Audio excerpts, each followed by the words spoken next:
Hello, my name is Lucy, and I'm going to teach you about postmodern and global art.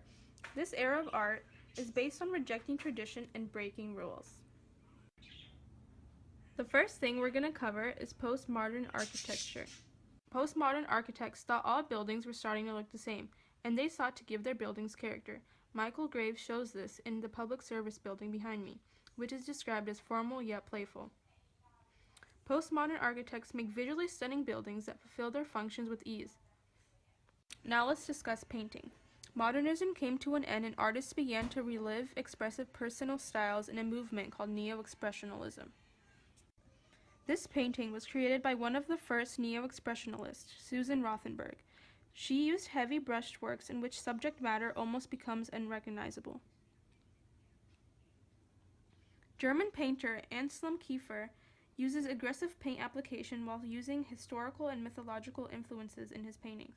This painting, called Osiris and Isis, retells the ancient Egyptian myth and cycle of death. Carey J. Marshall investigates African American life in his paintings. This painting contains both optimistic yet ironic features. Neo-expressionists favored paintings because of the infinite variety of surface textures and colors available. Many of their paintings tell a story. Postmodern photographers show that the most straightforward scenes can have hidden meanings. They want to show us that the camera can influence us in a way we won't suspect. Vic Muniz does not take pictures of people, he creates them. This photograph, called Atlas, was created by arranging trash on the floor, then arranged more trash to create the image of a garbage collector. He used this guy's trash to create this picture. Opposite to the simplicity of minimal and conceptual art, sculptures today draw a range of techniques and materials. Contemporary sculptures explore the symbolic value of shapes. Anish Kapoor takes such explanations in a realistic direction in his work. To reflect an intimate part of the red, which is what this is called, he created several shapes that allude to religious structures, such as Mayan pyramids and Indian suptas.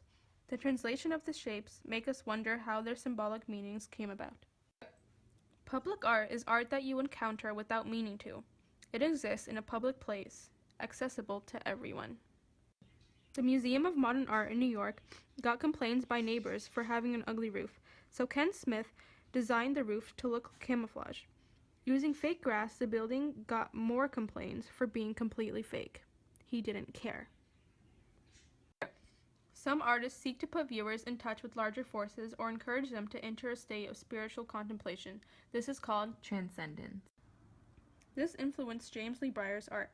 His installation, called The Death of James Lee Breyers, created an otherworldly glow through the use of real gold leaf covering the walls and the floors of this garage-sized room. He then walked in wearing a gold suit and lied down in the middle and pretended to be dead.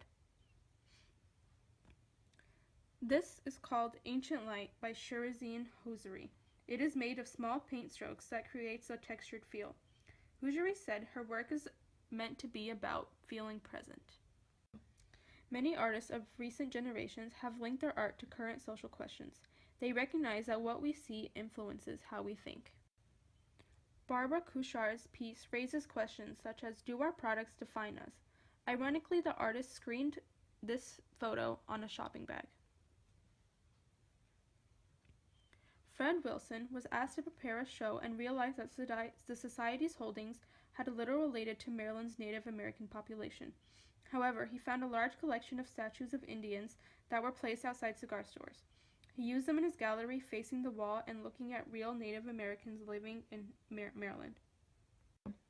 Graffiti has been a prevalent part of the art world for a while. By the turn of the 21st century, street art was a recognized movement. One of the most famous street creators today is Banksy. He creates witty and sometimes political art, such as the Stone Age waiter here. Thanks for watching my presentation on postmodern and global art.